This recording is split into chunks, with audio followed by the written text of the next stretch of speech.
വാർത്താ സമ്മേളനം കാണാം. അങ്ങനെ തന്നെ ഈ രണ്ട് നടപടിയെ സംബന്ധിച്ച് വ്യക്തിപരമായ ദുഃഖമുണ്ട് എന്ന് പറഞ്ഞു. അതായത് ഒന്ന് ശിവഗിരി മഠത്തിലുണ്ടായ സംഭവവും മറ്റൊന്ന് ഈ സംഭവവും ഈ മുത്തങ്ങയിലുള്ള സംഭവം. ഒപ്പം തന്നെ അന്ന് മുഖ്യമന്ത്രി ആയിരുന്നപ്പോഴാണ് മാറാട് കലാപം നടക്കുന്നത്. തമിഴ്നാട് വിഭാഗത്തിന്റെ മുന്നറിയിപ്പ് ഉണ്ടായിരുന്നു, പക്ഷെ കലാപുണ്ട്. അതിൽ വ്യക്തിപരമായ എനിക്ക് ദുഃഖമുണ്ടോ? ഞാൻ ഇന്നലെ പോലീസ് മന്ത്രിയും മുഖ്യമന്ത്രിയൊക്കെ ആയിരുന്നു, അതുകൊണ്ടാണ് ചോദിക്കുന്നത്. അങ്ങയുടെ ചോദ്യം ഞാൻ ഒഴിഞ്ഞു പറഞ്ഞില്ല. പക്ഷേ ഇന്നലത്തെ ചർച്ച ഞാൻ പറഞ്ഞു. മാറാടിനെ കുറിച്ച് എൻ്റെ കാലത്ത് ബ്രിട്ടീഷ് എൻക്വയറി വെച്ചിട്ടുണ്ട്. ആ ബ്രിട്ടീഷ് എൻക്വയറി റിപ്പോർട്ട് ഗവൺമെന്റിലുണ്ട്. എന്താണ് മാറാട് നടന്നത്? ആ റിപ്പോർട്ടും പുറത്തു എൻ്റെ പേര്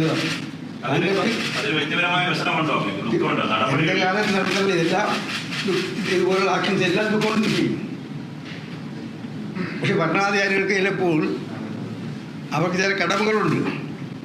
കടമ നിർവഹിക്കേണ്ടി വരും. അധികാരത്തിൽ ഇരിക്കുമ്പോൾ പലപ്പോഴും ഇതുപോലെ സംഭവം ഉണ്ടാകും. ഇപ്പോഴത്തെ ഗവൺമെൻറ് തന്നെ ഇപ്പോൾ അയ്യപ്പ സംഘം നടക്കാൻ പോകില്ലേ? പമ്പ മുതൽ മരക്കൂട്ടം വരെ വനിതകളെ കൊണ്ടുപോയി നിർത്തിയ ആൾക്കാരല്ലേ? ഞാൻ അതിലേക്കൊന്നും കിടക്കാൻ ആഗ്രഹിക്കുന്നില്ല. എന്നാൽ അത്രയും പദങ്ങളിൽ ഈ സഭയില് ഈ പറഞ്ഞ ആഭ്യന്തരമായി ബന്ധപ്പെട്ട പല കാര്യങ്ങളും ചർച്ച ചെയ്തു. ഒന്ന് അടിയന്തരാവസ്ഥ കാലമാണ്.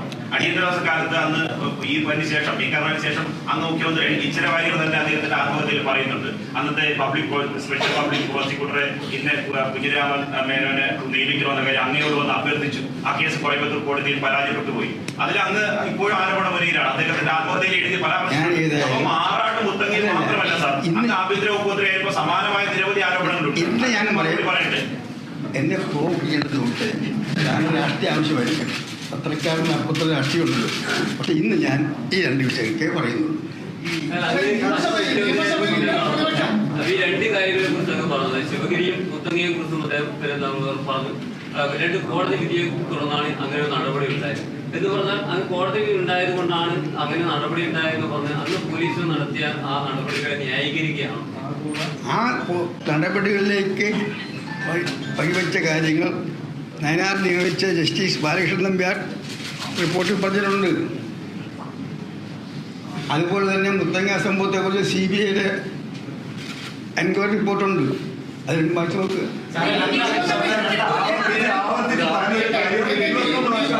21 വർഷമായി ദില്ലിയിലാണ്.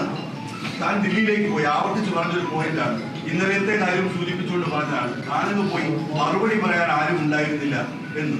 അതായത് ഇതൊക്കെ അറിയാമായിരുന്ന കോൺഗ്രസ് നേതാക്കളും കോൺഗ്രസ് അംഗങ്ങളുമായിട്ടുള്ള ആളുകൾ കൃത്യമായിട്ടുള്ള മറുപടി പറയേണ്ട സമയത്ത് മറുപടി പറഞ്ഞില്ല എന്നൊരു പരാതിയുണ്ടോ?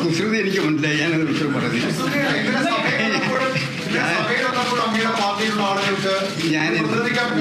ഞാൻ ഇതിനെ കുറിച്ചൊന്നും പറയാൻ ആഗ്രഹിക്കുന്നില്ല. ഇതെന്റെ അവസാനത്തെ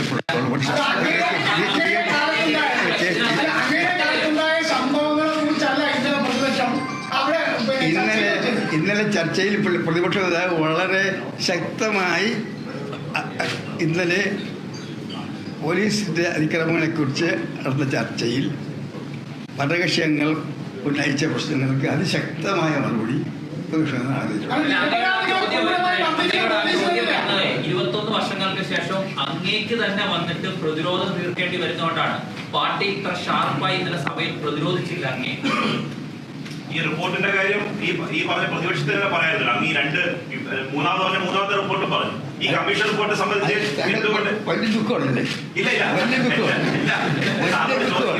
സ്വാഭാവികമായുള്ള ഒരു ചോദ്യമാണ്. അങ്ങനെയാണെങ്കിൽ പ്രതിപക്ഷത്തെ ഉന്നയിക്കേണ്ടേ ഈ പറഞ്ഞ കമ്മീഷൻ റിപ്പോർട്ട്